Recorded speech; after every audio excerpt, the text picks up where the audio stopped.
Upon glancing at my phone, I noticed a staggering 13 missed calls, all originating from my persistent mother-in-law, Martha. Not again, I thought to myself. Just as I was contemplating this influx of calls, my phone vibrated once more. Answering the call, I was met with Martha's angered voice demanding, "Excuse me, isn't the allowance for this month $3,000 due?" "Excuse me?" I responded, trying to keep my composure. "Send the allowance. This month's payment hasn't been deposited yet." Martha raged on, completely indifferent to my circumstances and solely fixated on her own desires. Fed up with her lack of consideration, even in challenging situations, I reluctantly resorted to my last option.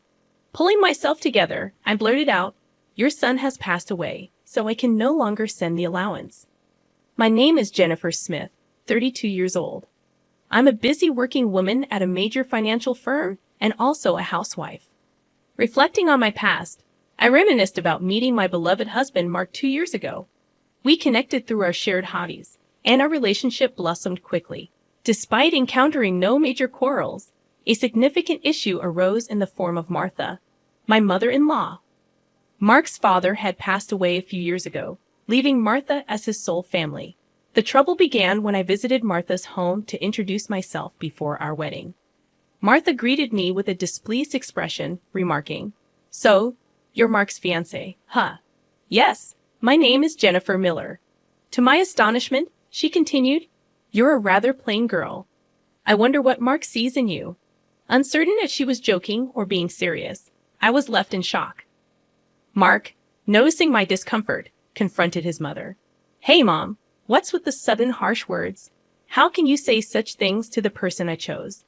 Martha responded, "I'm just trying to choose a suitable woman for you." An argument unfolded between mother and son, leaving the air heavy with tension during my first meeting with Martha. I found myself unable to intervene, even though the atmosphere remained awkward. Eventually, we managed to convey our intention to marry. As we were leaving, Martha called out to Mark, sounding somewhat disgruntled. "Mark, can I have a word? You're going to keep that promise after you get married, right?" "What promise?" Mark inquired. "You know, about the allowance." "Ah, that.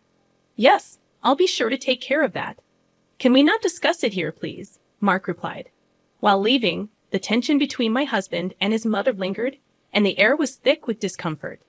In the car on the way home, I brought up the conversation Mark had with his mom. "Hey, Mark, about the conversation you had with your mom as we were leaving." "Yeah, I should have told you about it, Jennifer. I heard something about an allowance. After my dad passed away, I've been sending money to my mom every month." "How much?" I asked. $2,000. $2,000. I couldn't help but raise my voice in surprise.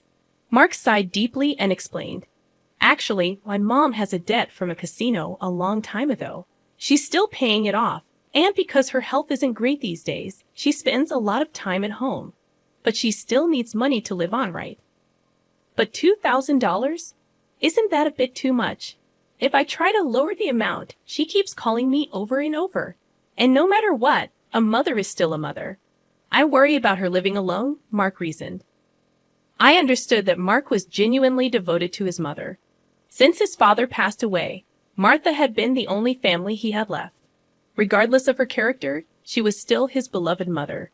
2 months after our wedding, during my lunch break, I received a call from Martha on my smartphone. When I answered, she began to speak in a cheerful tone. "Jennifer, long time no see. Can we chat for a bit?" "Yes. What can I do for you?" I asked. "Well, I was hoping you could start sending me money," Martha said. I was taken aback and struggled to find words. However, Martha seemed excited to continue the conversation. "You mentioned before that you're working for a financial company, right? That means you have a good salary, doesn't it?" "Not exactly." "What, are you lying to avoid giving me money?" "That's not what I mean," I replied. "Then what is it?" "But Martha, you're still receiving financial support from Mark, aren't you?" I asked. In defiance, Martha responded, "So what?" Jennifer sternly stated what she felt Martha was not appreciating. "Martha, receiving $2,000 in monthly support is a big deal, and yet you're asking for more." Really? You think so?" if you were to send me an additional $1,000. I could avoid burdening Mark. What do you mean by that? I asked. Well, I have Mark as a guarantor for my debts. If I fail to make payments, the debt collectors will go after him. Do you understand? Martha explained. But aren't you using part of Mark's $2,000 to pay back the debt? I inquired. I'm short. I haven't told Mark, but I have a significant amount of debt, Martha confessed. From her tone, it was apparent that this was a fact even her husband was unaware of. Having children in the future would increase our expenses. In addition to that, taking over Martha's debt was not an easy task. However, if Martha's payments fall behind and the debt falls onto Mark, the interest will likely have accumulated significantly by that time. If I refuse to send money, it would eventually become a problem for my husband as well. Thinking along those lines, I reluctantly agreed to Martha's proposal. All right, I'll start sending you money. Really? Good, Jennifer. I knew you would say that. The total, with Mark's contribution, will be $3,000. But this means you can pay off your debt, right? Yes, of course. I should be able to pay it all off in about a year. You promise, right? You'll make sure to pay off all your debts. I get it. So I'll be expecting it from this month onwards. Martha concluded the call abruptly. Physical exhaustion from work combined with this emotional burden only added to my stress. $1,000 a month, that's going to be rough. But it's also to prevent future problems for us. After all, if Martha can't make a living, it will upset Mark as well. That night, I promptly reported the matter to my husband. He told me I didn't have to do this, but I had already given my word to Martha, and it was a decision made for our future well-being. Mark expressed his gratitude and understanding, even as he maintained a sorry expression throughout. Time flew by, and 2 years have passed since then. The financial aid we thought would end in a year is still ongoing, and even now, we are transferring $3,000 every month to Martha. What's more, about 2 months ago, Mark fell ill and has been unable to go to work. He's on sick leave, so he's receiving disability benefits, but it's a mere pittance compared to his previous salary. Last month, I managed to transfer $3,000 to Martha from my savings, but it would be very challenging if this situation continues. Unbelievably, Martha has not once come to visit her sick son. We have informed her of his hospitalization, but she doesn't show up to see him and only contacts me to ask, "You're still sending the money, right?" I was so furious that I decided to address the issue with Mark. Mark, listen, don't you think it's wrong that Martha is only concerned about money, even though you're in such a state? We need to think seriously about what to do going forward. Yeah, I've been thinking the same thing. I don't want to put more strain on you, Jennifer. This month, too, she's been bombarding me with calls and messages, asking if we've sent the money yet. Are you serious? How can she only think about money when her own son is sick? Mark expressed his anger towards his mother, his face slightly worn. Then, as if he had an idea, Mark exclaimed, "That's it," and wore a sly grin. What is it, Mark? Well, this is our last resort. I've come up with something good. For your mom. What? I was curious but cautious. Mark suggested a plan that I could never have imagined.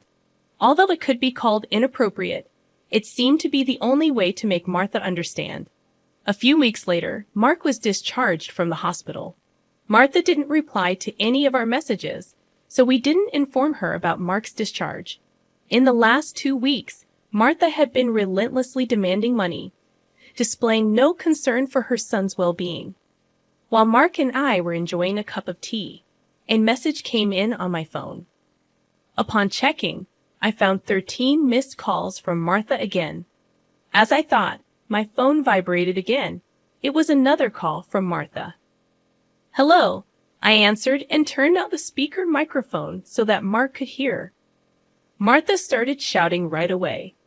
Listen, where's the $3,000 for this month? Excuse me, that's right. The money for this month hasn't been transferred yet, I replied. Do you realize Mark is now? I don't care if he's in the hospital or whatever. It's none of my business. You're working at a good place, right? You must have plenty of savings. Hurry up and transfer it here, Martha shouted angrily. Eventually, she said something unbelievable. Listen, since you married Mark, if he can't pay, you have to pay me. Understand? If you refuse, I'll make you the guarantor. Got it? At that moment, something inside me snapped. She was displaying her desires openly without considering our situation at all. I had reached my breaking point with her. She didn't even try to reflect on her own actions. Now, I had no choice but to resort to the last resort. I firmly declared into my smartphone, Mark has passed away. I can't send you any more money. At these words, Martha blurted out in bafflement, what? Yes, this was the last resort that my husband suggested. Lie to Martha about Mark's death and observe her reaction. If she showed any sign of sadness, if she reflected on her behavior and apologized, we would continue to support her financially. But if she didn't reflect, if she demanded money, we would sever ties completely. Deep down, I knew it was time to confront Martha's blatant disregard for the well-being of her own family. I believed that even someone as money-driven as Martha would deeply reflect on her actions upon hearing that her own son had passed away. However, the very next moment, Martha burst into loud laughter. What's so funny? I questioned. Well, isn't it obvious? If Mark is dead, that means his inheritance will be distributed to me too. Excuse me, I've been looking into it since I heard that Mark was sick. Listen here, 2/3 of Mark's assets are yours, but 1/3 is mine. I was at a loss for words. I never anticipated that when she first heard her son was sick, she wouldn't look into treatment, but into how the inheritance would be divided. My anger surpassed. I was simply dumbfounded. My husband seemed to feel the same way, and as our eyes met, he slowly nodded. This was the signal to continue with the plan. Once again, I said to Martha in a strong tone, Martha, did you hear what I said? Mark is dead. I heard. What about it? Aren't you sad your own son passed away before you? Martha replied nonchalantly, you just make sure to send me some. I won't let you get away with not doing it. With a click, the phone line was cut off, and a dial tone echoed. I glanced at my husband and saw that he was shaking, his face red with anger. Mark, are you okay? I asked. My husband looked into my eyes and said, I'm cutting ties with her. She'll likely come here eventually, demanding money. Let's wait until then, okay? But are you really okay with this? Cutting off ties just like that? Yeah, I have no regrets. After that call, she's no mother. My husband's eyes were filled with hatred, and I felt the same way. A person who only thinks about money over her own son's life is not family to me. A few days later, as expected, Martha came to our house. For the time being, I decided to hide my husband in the next room and deal with Martha myself. Martha approached me with a face like a demon. Hey, give me Mark's inheritance right now. Again with that? Anything else to say? He's already dead, isn't he? It's pointless to say anything now. Yet you never even visited him. What are you saying? Are you really his mother? You're so annoying. Give me the inheritance right away. I don't mind getting the lawyer. Speaking more would be a waste of time. Just as I thought that, my husband emerged from the next room. Seeing him, Martha let out a startled gasp as if she had seen a ghost. Mark, why weren't you dead? Long time no see, Mom. Sorry, but the news about my death was a lie. A lie? How could you be so disrespectful? I wanted to confirm your true nature, Mom. I was curious about how you'd handle the allowance if your son died, but you turned out to be a gold digger, just as I suspected. I understood perfectly. What? How dare you call your mother a gold digger? Silence. I'm cutting ties with a toxic parent like you. My husband's angry shouts left Martha with her mouth agape. She couldn't come to terms with the fact that her own son was severing ties with her. What does this mean, Mark? She stammered. It means exactly what I said. I can't consider someone like you as my mother. No way. What about the allowance? Do you really think I would? You're on your own with the debts. We're moving. Wait, please. If you do that, What about my living expenses? Teary-eyed and pleading, Martha reached out to my husband. He forcefully shook off her hand, looked at her coldly, and said, I don't care about your living expenses. You have been living off us without even a single apology. I really understand your despicable nature now. Don't you dare show up in front of us again. No, wait, Mark. Are you going to abandon your mother? Ignoring her words, my husband grabbed Martha's arm and dragged her to the front door. He threw her shoes and bag outside and chased Martha out of the house. Martha made a fuss outside for a while but disappeared after a bit, perhaps unable to withstand the eyes of the neighbors. She tried contacting us multiple times, but we ignored all of her attempts. We set Martha's number to be automatically rejected, and we finished moving. Regarding the matter of co-signing for the debts, it became invalid since Martha had made Mark the co-signer without his consent, and therefore he was not responsible. Without the allowance from us, Martha seemed to be leading a miserable life. It's only natural, considering she had been using the allowance for her gambling habits instead of paying off her debts. She still had a mountain of debts and was chased by debt collectors every day. Unable to gamble anymore, she seems to be working from dawn to dusk. For the foreseeable future, it's unlikely that she will be able to pay off her debts completely. She will have to keep working until she is unable to move. This is entirely her own doing. As for us, we are spending fulfilling days in our new home. My husband's condition has stabilized, and he has returned to work. After some time, there's a new life growing in my belly. We're going to have an additional member in our family next year. From now on, we want to spend happy days as a family of 3.